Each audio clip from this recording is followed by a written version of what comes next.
Nagarathar Chamber of Commerce. Sail to prosper. Any increase in the amount of automation and leveraging of technology is always going to give rise to issues in terms of will it take away certain jobs of people? Will it reduce the scope of work that lawyers can do? Will it reduce the scope of work that clerks can do? Will it even reduce the scope of work that judges can do? These are fears that are always going to be in place. Of course, once there is use of technology for the legal system, there is always going to be certain things which are going to become redundant. But it is only going to open up new opportunities. In fact, there was even at the point of 1840s itself, all of us know about Karl Marx, who predicted that once there is industrial revolution completely put in place, it's going to lead to a reduction in the division of labor. Therefore, there's going to be one huge proletariat class, and there's going to be a proletariat revolution. Why I'm stating that right now is to say that his prediction in terms of how the use of technology is going to reduce the scope of work has been proved to be wrong for the past 180 years. It's only going to lead to further avenues of work. For that matter, skill intense work is always going to be something that we can tap into. Even if there is going to be, and that's definitely going to happen, there is going to be a reduction in scope of certain areas of work. For example, traffic challenge line for Patamna, it's already taking place electronically. So there, the work that lawyers can undertake has already reduced. Therefore, there is going to be a reduction in scope of work in certain areas because of leveraging of technology, use of technology. But at the end of the day, this technology itself is only created by humans, right? Therefore, the creation of this particular technology is something that humans are going to do. And very highly skill intensive work is something that only humans can do in terms of understanding the law, understanding the various judgments, understanding and presenting new arguments for that matter, bringing about a change in the position of law. All of this can take place only by way of human intellectual work. Therefore, there is no question of a reduction in, or rather, a situation where there is less work, but a realignment and repositioning of what are the work that a lawyer can do. In fact, it's going to increase new avenues. It's also going to lead to a situation where a lot of engineers can create apps and data systems for that matter to make sure that court systems function efficiently. If there is going to be a digitization of the court process, of course, there is a huge demand which is going to be in place for secure digital ecosystem. So that's a huge challenge which is going to be faced. Therefore, that's an area that has to be overcome. So those are the challenges that are going to open up opportunities for people. This system of using of technology will also lead to a situation where, for that matter, if a judge, court judgment or judgment, sometimes what happens is they are not aware of what are the previous judgments on that particular position of law. It is the lawyers who come and present those case laws, and they also do their own research. But because there are so many cases, of course, there are lots of difficulties in undertaking a complete research of the various cases which deal with that particular position of law. It leads to situations where there are conflicting judgments. But with greater use of technology, with the use of technology to make sure that lawyers can easily research, to make sure that judges can easily research, it's going to put in place a huge database of judgments, articles, uh, opinions for that matter, which will make sure that you are completely aware of what is the background before you can give a judgment. So it can lead to greater predictability of what the position of law will be. Use of technology can speed up the court proceedings. How is it going to speed up? Physical hearings for that matter, a huge barrier for physical hearings is the both side lawyers, the lawyer from the plaintiff side, the lawyer from the respondent side, the judge, in some instances, the party, the client, all of them have to be physically present in court before a particular hearing can take place. But if it's going to be a virtual system, it's going to reduce the barriers which are in place because of physical functioning, of course. It is easier to arrive at a convenient time for people to undertake their court proceedings. And in some instances, when there is going to be a digital functioning of courts, you don't even have to do all of these things simultaneously. one side can give their written arguments, the other side can give it later, and then the judge can look at both the written arguments and give his judgment. Therefore, the time convergence is something which is not required in certain virtual hearings.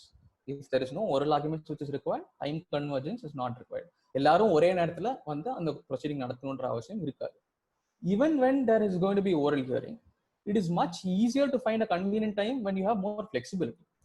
So if there is going to be a possibility of virtual courts, finding a convenient time for all of these people together is going to be much easier because you don't have to be physically present in that one particular location. For lawyers, what is going to happen is that you can sit in one particular place and argue matters across different areas in the same day. For judges, you can easily analyze as to which lawyer is making a representation in which court at what time.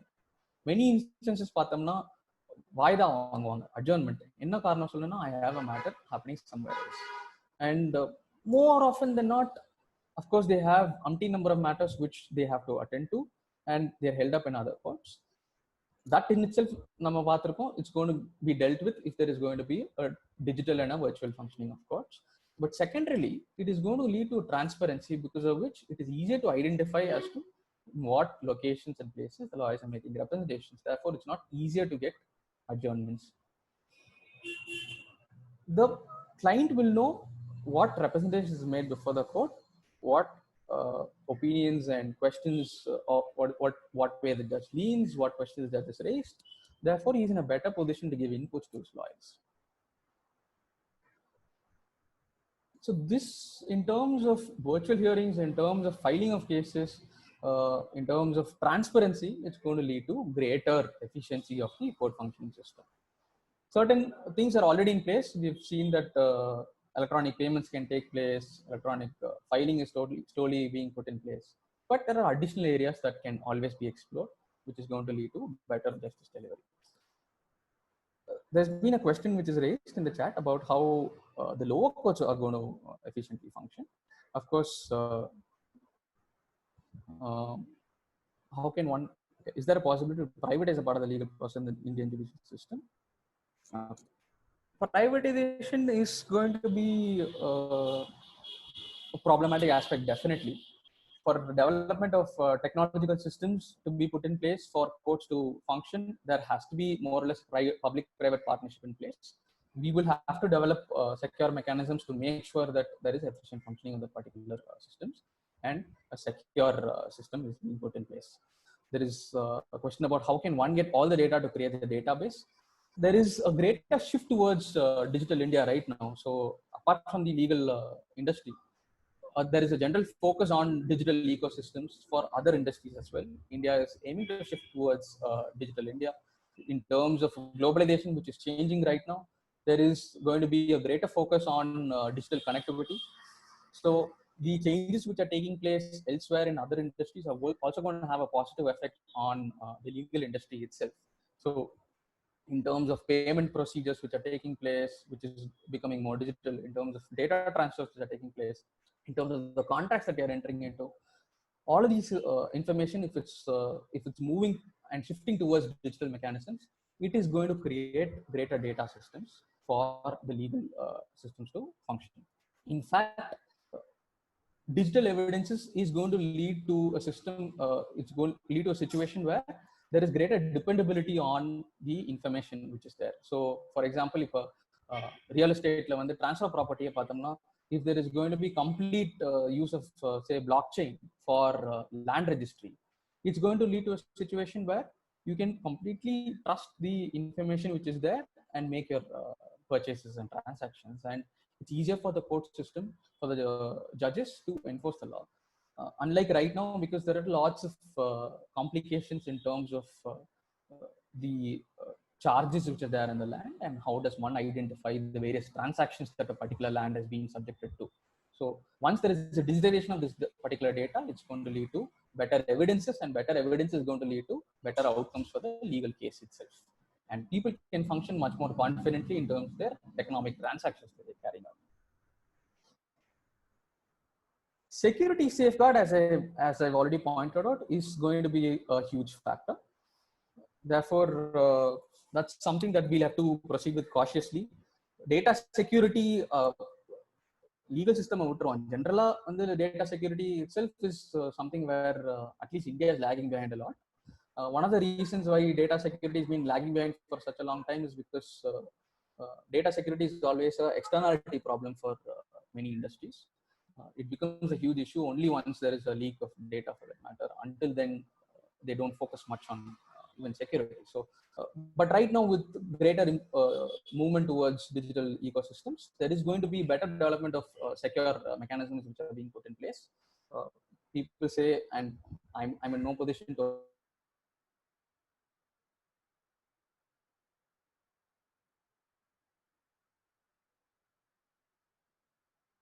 secure systems for digital databases.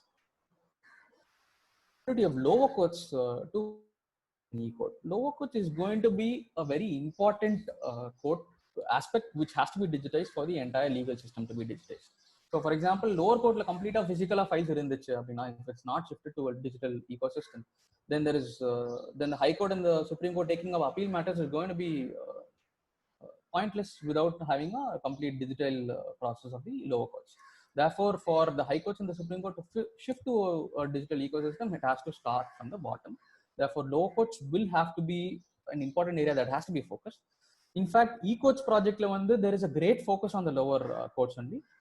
2013 a lot of information about what is happening in the lower courts in terms of the stage of the case, the judgments which are delivered. All of this is easily available online.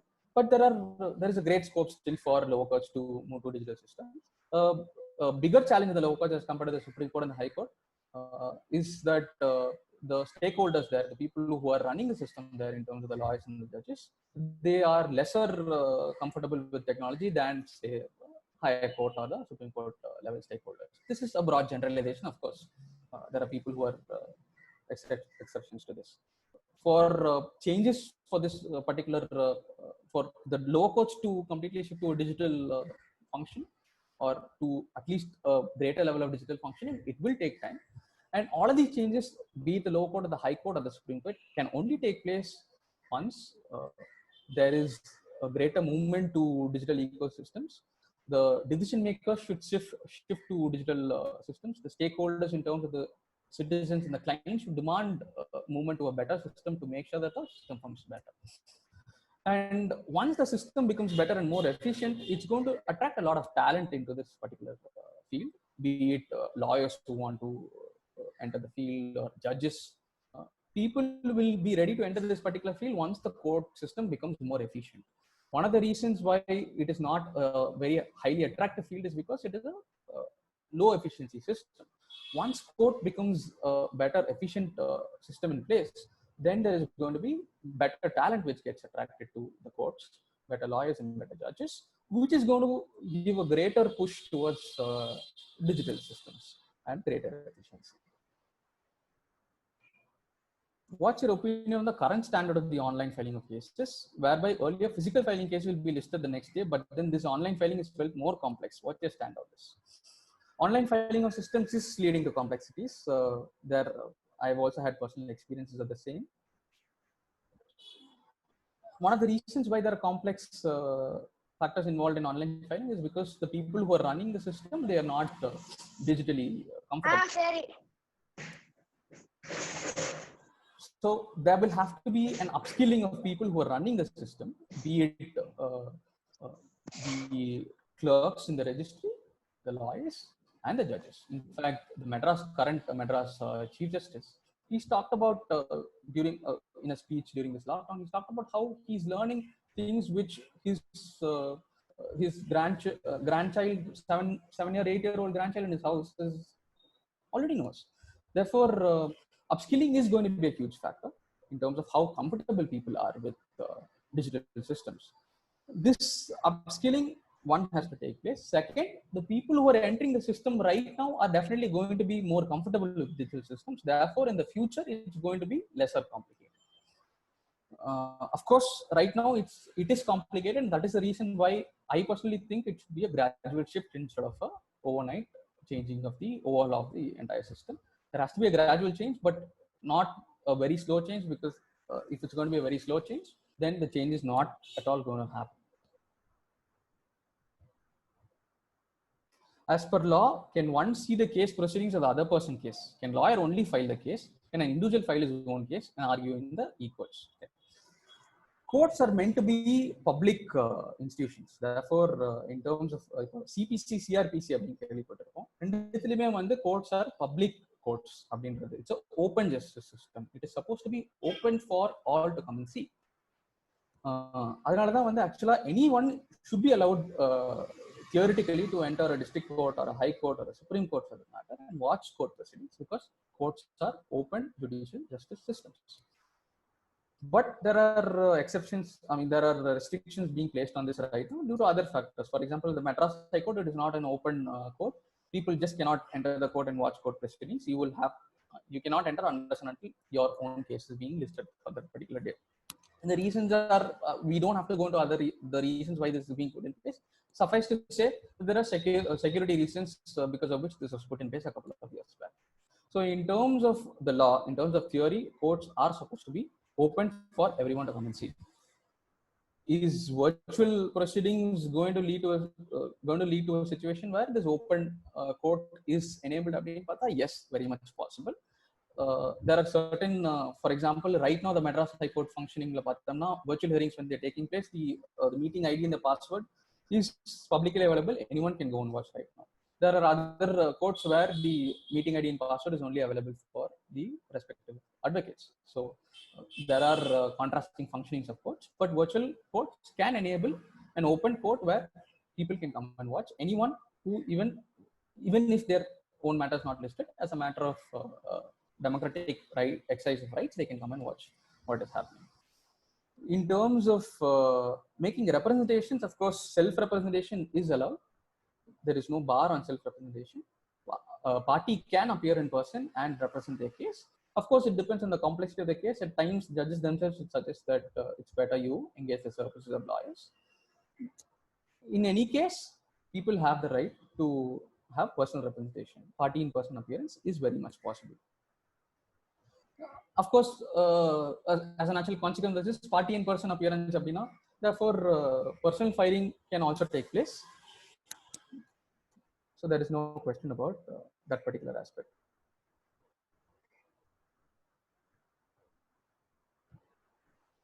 Yeah.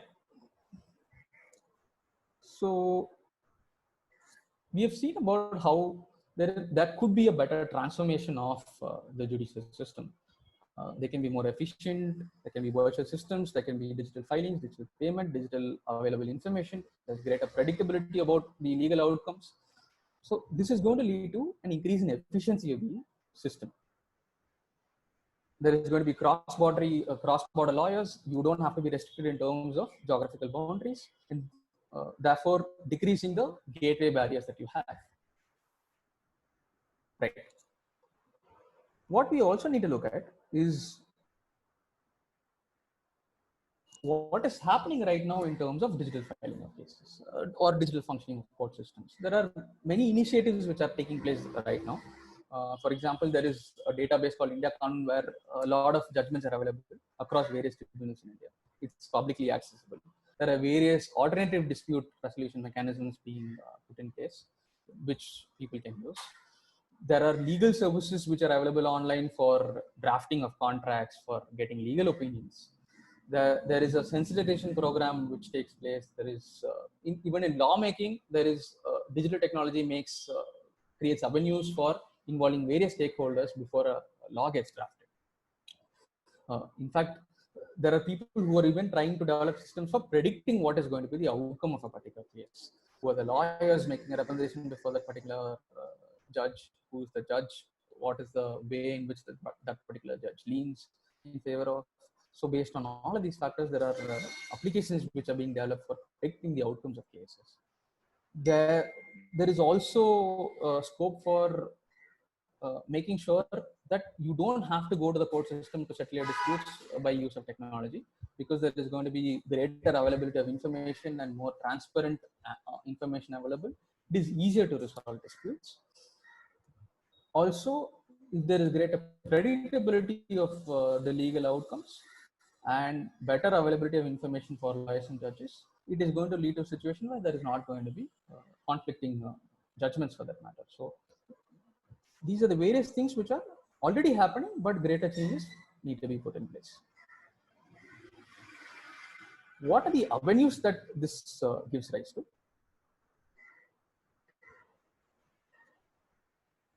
In terms of how digital functioning of court systems, the avenues that it opens up, we have seen in the, for people who are making representations before court, it is going to open up greater opportunities. Young lawyers, for that matter, if they don't have to navigate a court registry of where if there is going to be a physical filing of cases, you will have to base your filing of the case and the time which it takes to list the case before the judge depends on how easily you can get your case cleared by the registry official.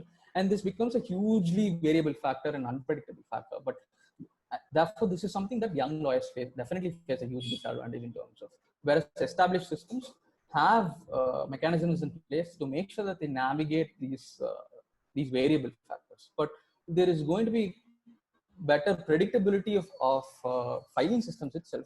It is going to make the system better for young lawyers. In terms of transnational aspects of law, there might be areas where there is replacement of human function by automation, by replacement of human function by robotic functions. But there are other avenues of transactional law that can always be focused on. For example, contract drafting might shift to systems where, because of great availability of information and use of artificial intelligence for drafting of contracts for that matter, it will lead to a decrease in scope in those sorts of areas. It does open up opportunities in areas where there is a high level of skill level involved. Negotiation, for that matter, is always going to be something that is going to be open for lawyers. Right. There is another question. How are bar councils and lawyer associations reacting for this e-courts? It's been surprising to say the least. In terms of lawyers, the Bar Council of India in the month of May issued a letter stating that shifting to a virtual hearing of cases is not the right way to go about things, because it may not all lawyers have digital systems in place to electronically scan documents and file cases or appear before courts virtually. So there are objections being raised by Bar Council of India itself. These letters have been issued in the month of May. In terms of, so there are voices against a shift towards digital functioning of courts, but there are also people who are actively embracing this particular change and functioning in an efficient manner. In fact, it is going to lead to a situation where shift to a virtual functioning is given at this point of time. The extent of the change and the rate of the change is a question at hand. And people who are more comfortable with technology right now are embracing this particular change. So therefore, those stakeholders, those lawyers, those will be the ones who will be the people who affect this particular change over the course.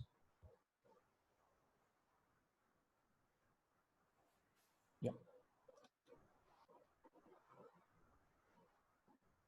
Okay. Are there any questions at this point of time?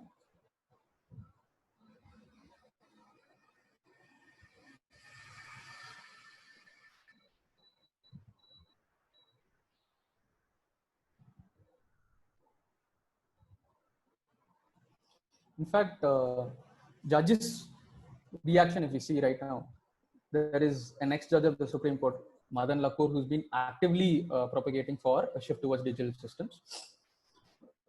The current judge in charge of the e-courts committee, he's also spearheading a greater change towards electronic functioning of courts. Therefore, from the judiciary, there are initiatives being put in place for better electronic functioning of courts.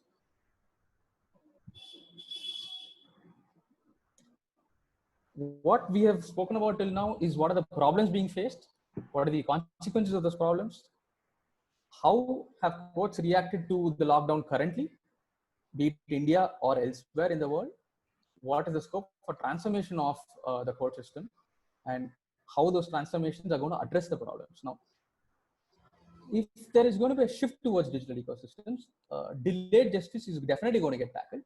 We have seen various reasons as to how hearings can take place faster. There's better transparency, time convergence becomes easier. Lawyers and judges and clients can be present for a particular hearing simultaneously at the same time more conveniently instead of being physically present. Therefore, court functioning can take place quicker. When there is greater data available, it's going to lead to a situation where greater predictability of the outcomes and better documents available. It's going to lead to a situation of quicker judgments being given. Therefore, the rate at which cases are taken up and dealt with is going to become quick. The cost of availing legal services is going to reduce. Why? Because you don't have to restrict yourself to lawyers from one particular area for that matter. It opens up avenues for you to avail the legal services across different areas. You can in fact avail services online for that matter. Therefore, greater competition is going to lead to a situation where you have better bargaining power. It's going to definitely lead to a situation where cost factor becomes more advantageous for the person availing the legal service. Unpredictability in the legal outcomes is going to decrease. The inertia which is in place, the members of the bar and the members of the bench, the lawyers and the judges who are putting in place hurdles for the change in the system is slowly changing, and that will change over the course of time as well. Geographical barriers are no more in place. The quality of judges will improve, principally because of the fact that with better transparency, there is going to be greater analysis of the functioning of a particular judge and the kind of judgments that a particular judge gives. Therefore, it's going to lead to a better analysis of the functioning of a particular person. It is also going to improve the overall functioning of the system and make the system more attractive for lawyers and judges, therefore attracting more talent and improving the quality of the system.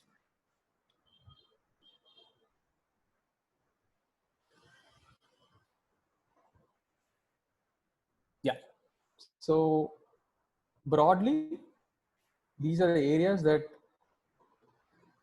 I had contemplated on covering. There are certain things that I would like to share with you. Screen share பண்ணலானே. Yeah. So this is an website called the Remote Courts Worldwide. It's an initiative by this professor called Richard Susskind. It is a database of how courts are functioning across the world currently, and it gives you a very good insight as to how various countries are tackling the challenge of the lockdown right now. So you see courts across different sorts of countries, from Colombia to Canada to England, Italy, New Zealand, UK, Saudi Arabia for that matter. All of these jurisdictions have been embracing changes to functioning of courts. The e-courts committee project that I talked about, it's a 2005 project. It was supposed to be a 5-year implementation project across 3 phases, but this is the project which is still being lagging behind. The second phase of implementation is happening right now. It is 15 years since the initiation of the project, but something which is still not complete.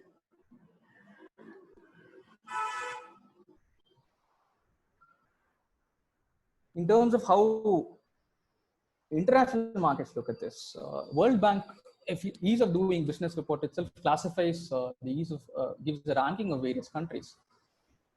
A perusal of that, if you look at that, Abhin Padamna, India ranks around rank 60s in the ease of doing business, but enforcement of contract, India is about 164. There's a huge lag in terms of how India is functioning, at least in the legal field. Although our overall ranking is 60, at least in justice delivery system, we are lagging behind a lot.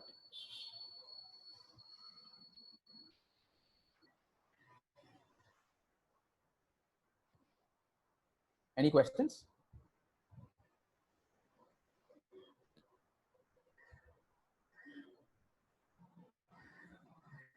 Is the judicial system common to state, central government, and how the technology change decisions are made at the court level or centralized department?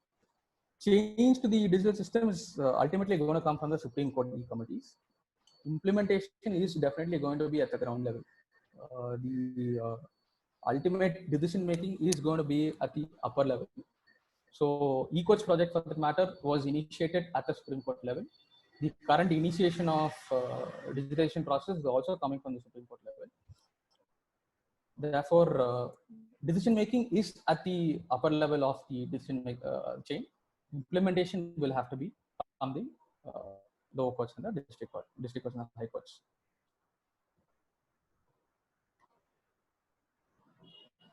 Any other questions? And we will thank Solayappan.